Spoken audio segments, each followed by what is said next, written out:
Welcome to Solanki education digital. તો ચાલો આજે આપણે શીખીશું ધોરણ 4 વિષય ગુજરાતી તૃતીય સત્રાંશ પરીક્ષા 2023-24 કુલ ગુણ છે 80। પ્રશ્ન 1 નીચેના પ્રશ્નોનો ઉત્તર એક એક વાક્યમાં લખો, ગમે તે 10, એના કુલ ગુણ છે 10। પહેલું, ગોદામમાં કોનો માળો હતો? તો ગોદામમાં કાબરનો માળો હતો। મિન્ટુભાઈ શાના માટે રિસાઈ ગયા? મિન્ટુભાઈ ગોળ માટે રિસાઈ ગયા। બીજા દિવસે બોધરાજ આવ્યો ત્યારે શું લઈ આવ્યો? બીજા દિવસે બોધરાજ આવ્યો તો દાણાની થેલી લઈ આવ્યો। સવાર કવિતામાં આવતા પક્ષીઓના 3 નામ લખો, તો કૂકડો, ઘુવડ ને ચકલી। દુપટ્ટા પર શું છાંટેલું હતું? દુપટ્ટા પર ચૂનાનો ઝીણો ભૂક્કો છાંટેલો હતો। વર્ગમાં કોણે જાદુ રજૂ કર્યા? વર્ગમાં તૃપ્તિ અને અંશુલે જાદુ રજૂ કર્યા। તાકોડી એટલે શું? એવી વ્યક્તિ કે જેને એ તાકે તેને પાડી જ દે। ટમેટાએ કોની પાસે મદદ માંગી હતી? ટમેટાએ દૂધી માસી પાસે મદદ માંગી હતી। ગોપીઓ કોને ફરિયાદ કરે છે? ગોપીઓ યશોદાને ફરિયાદ કરે છે। કૃષ્ણના બાપુજીનું નામ શું છે? કૃષ્ણના બાપુજીનું નામ વસુદેવ છે। પવન ઘરની બહાર કયા અટકચાળા કરે છે? પવન ઘરની બહાર કયા અટકચાળા કરે છે? પવન ઘરની બહાર ઝાડોને ડોલાવી મૂકે છે અને નળિયાને ખખડાવે છે। કૌંસમાં યોગ્ય શબ્દ પસંદ કરી ખાલી જગ્યા પૂરો। કુલ ગુણ છે 6। પહેલું, છરી પર કપાસના ઝીંડવાનો રસ લગાવ્યો હતો। મારદડી દેશી રમત છે। નાગણનો નાગને છોડાવવા વિલાપ કરે છે। જોની પાસેથી ટોમે લખોટીઓ લીધી। મિન્ટુ મકોડો હતો। મિન્ટુડો અકળાઈ જાય ત્યારે તે પોતાની પીઠને બચકું ભરે છે। નીચેના પ્રશ્નનો ઉત્તર 2-3 વાક્યમાં લખો, ગમે તે 4। કુલ ગુણ છે 8। મિન્ટુભાઈ શું હતા? તે કોના દીકરા હતા? મિન્ટુભાઈ મકોડા હતા। મિન્ટુભાઈ મકોડો હતા। તે મકોડી બહેન મંચીના દીકરા હતા। ભીષ્મના નવા બંગલે બોધરાજ વારંવાર કેમ જતો? ભીષ્મના નવા બંગલાની આસપાસ વનરાજી હતી, આથી બોધરાજ ભીષ્મના નવા બંગલે જતો અને ત્યાંની વનરાજીમાં શિકાર કરવાનું મોકળું મેદાન મળી ગયું હતું। ત્રીજું, દુપટ્ટા પર કંકુ જેવા રંગના પગલા શા માટે પડ્યા? દુપટ્ટા પર ચૂનાનો ઝીણો ભૂક્કો છાંટેલો હતો। તૃપ્તિએ પોતાના પગના તળિયે હળદરનો લેપ કર્યો, પછી તેણે દુપટ્ટા પર ચાલવાનું શરૂ કર્યું। હળદર અને ચૂનાનો ઝીણો ભૂક્કો ભેગો થતાં તેનો રંગ કંકુ જેવો થઈ ગયો, આથી દુપટ્ટા પર કંકુ જેવા રંગના પગલા પડ્યા। ગોકુળ ગામના છોકરાઓ જંગલમાં ગાયો ચરતી હોય ત્યારે શું કરતા? જંગલમાં ગાયો ચરતી હોય ત્યારે ગોકુળ ગામના છોકરાઓ ભેગા બેસીને જાત જાતની વાતો કરતા, ઘરેથી લાવેલું ભાથું વહેંચીને ખાતા, મજા કરતા, ક્યારેક યમુનાને કાંઠે જુદી જુદી રમતો પણ રમતા। ઝાડના છાંયડામાં બેસીને ટોમ કયા 2 કામ કરવા લાગ્યો? ઝાડના છાંયડામાં બેસીને ટોમે બેનને સૂચના આપવાનું, સફરજનના નાના નાના બટકા ભરવાનું કામ કરવા લાગ્યો। નીચેના વિધાન કોણ બોલે છે તે લખો, ગમે તે 3। કુલ ગુણ છે 3। આખું સફરજન તારું, બસ। કોણ બોલે છે? બેન। તારા ભાઈબંધને માળા પીખવાનો ભારે શોખ છે, કોણ બોલે છે? ભીષ્મની માં। રામજી બાપા આને કાંઈ સમજાવો ને, કોણ બોલે છે? મંચી બહેન। નીચેના વિધાનોમાંથી ખરા વિધાન સામે ખરું અને ખોટા વિધાન સામે ખોટાની નિશાની કરો। કુલ ગુણ છે 5। કીડી કાકીએ મિન્ટુને થોડો ગોળ આપ્યો, ખોટું। પવન આવવાથી વૃક્ષો ડોલવા લાગ્યા, ખરું। શાળા છૂટે પછી બોધરાજ ક્રિકેટ રમવા જતો, ખોટું। મૂળાભાઈએ ટામેટાનો ટપાક ટપલી મારી, ખરું। દડો જેવો નદીમાં ગયો કે તરત જ ડૂબી ગયો, ખોટું। પ્રશ્ન 3 દરેક વાક્યની આગળ પહેલા, હમણાં કે હવે પછી કોઈક એક સાચો વિકલ્પ લખો, ગમે તે 3। પહેલું, હવે આસ્થા તેની મમ્મીથી ઊંચી થઈ જશે। હમણાં હું 4થા ધોરણમાં છું। 1 જૂનમાં અમે પહેલો પાઠ ભણ્યા હતા। હમણાં લોકો ઉડતા બાઇક પર નોકરીએ જશે। કારીગરોના નામ લખો, ગમે તે 3। કુલ ગુણ છે 3।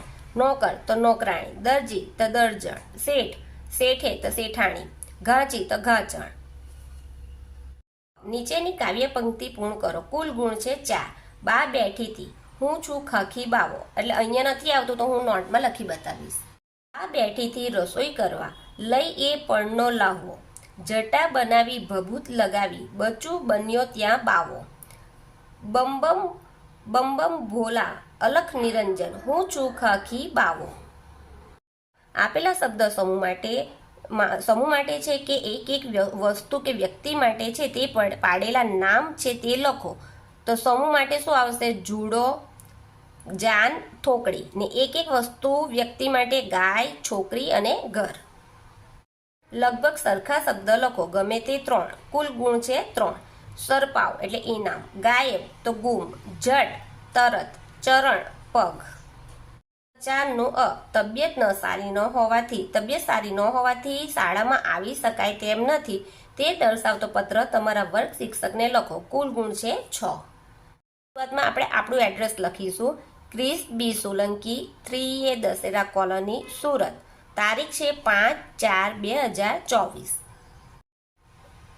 પૂજ્ય શિક્ષક શ્રી, પ્રણામ ગુરુજી. સવિનય સાથે જણાવવાનું કે હું આપણી શાળામાં ધોરણ 8 માં અભ્યાસ કરું છું. કાલે સાંજે મને સખત તાવ આવી ગયો, શરીરમાં કળતર થાય છે.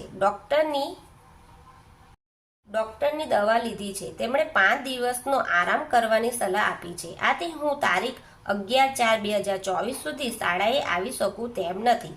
તો મારી 5 દિવસની રજા મંજૂર કરવા વિનંતી. શાળાએ પરત આવ્યા બાદ અધૂરો રહેલો મારો અભ્યાસક્રમ ખંતપૂર્વક પૂર્ણ કરીશ. 3. આપનો વિદ્યાર્થી ક્રિસ સોલંકી. નીચે આપેલા કોઈ પણ એક વિષય પર 7-8 વાક્યોનો નિબંધ લખો. ગમે તે કોઈ પણ એક વિષય પર લખવાનું છે. તેના કુલ ગુણ છે 6. તો હું લખીશ મકર સંક્રાંતિ. ઉત્તરાયણ. આ તહેવાર 14 જાન્યુઆરીના રોજ ઉજવવામાં આવે છે. સૂર્ય આ દિવસે મકર રાશિમાં પ્રવેશ કરે છે, તેથી તેને મકર સંક્રાંતિ પણ કહેવાય છે.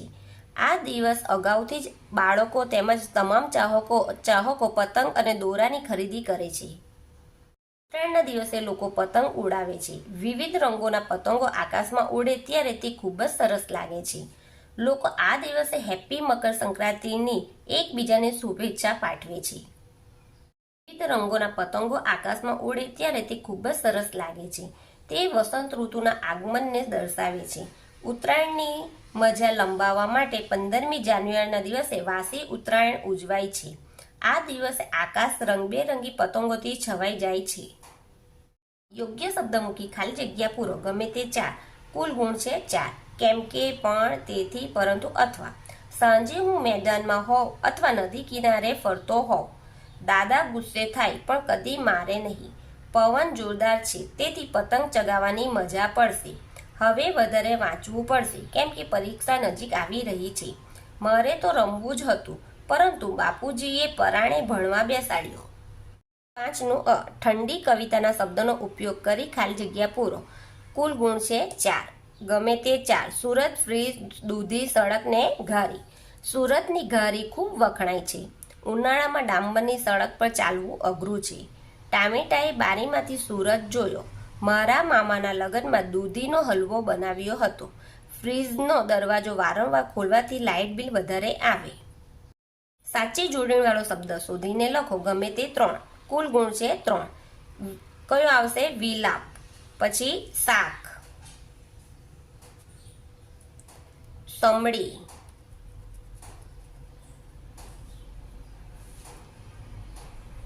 પતંગિયો. કૌંસમાં આપેલ શબ્દોની મદદથી વાક્ય પૂરા કરો. ગમે તે 3. કુલ ગુણ છે 3. હજુ તો છોડ નાનો છે, એકાદ મહિના પછી એને ફૂલ આવશે. યશોદા માતા કહે, સાંજે કૃષ્ણ આવશે ત્યારે એને સમજાવીશ. નિશાળમાં રિસેસનો સમય વધી જાય તો અમને બહુ મજા પડે. બલભદ્ર ઘણી રાહ જોઈ, પરંતુ કૃષ્ણ ન આવ્યા એટલે એ એકલા ગયા. સરખા ઉચ્ચારવાળા શબ્દોનો જોડ લખો. ગમે તે 3. કુલ ગુણ છે 3. ટોળી તો ખોળી, વર્તાયા, પથરાયા, કુહુ, ઉહુ, જુએ, ધુએ. આપેલા ઉત્તર માટે કયો પ્રશ્ન પૂછવો પડે? કેવો, કેવી, કેવું, કેવા કે કેવા તે લખો. રાતનું આકાશ કાળું છે તો આકાશ કેવું? સવારનો તડકો કૂણો છે તો સવારનો, અહીંયા જવાબમાં આવશે તડકો કેવો. કાબર ઝઘડાખોર છે. કોણ ઝઘડાખોર છે? બોરસલી અને પરિજાતના ફૂલ ટગર જેવા લાગે છે. બોરસલી અને પરિજાતના ફૂલ કેવા લાગે છે? જો તમને આ વિડીયો ગમે તો મારા વિડીયોને લાઈક કરજો, શેર કરજો, સબસ્ક્રાઈબ કરજો. Thank you.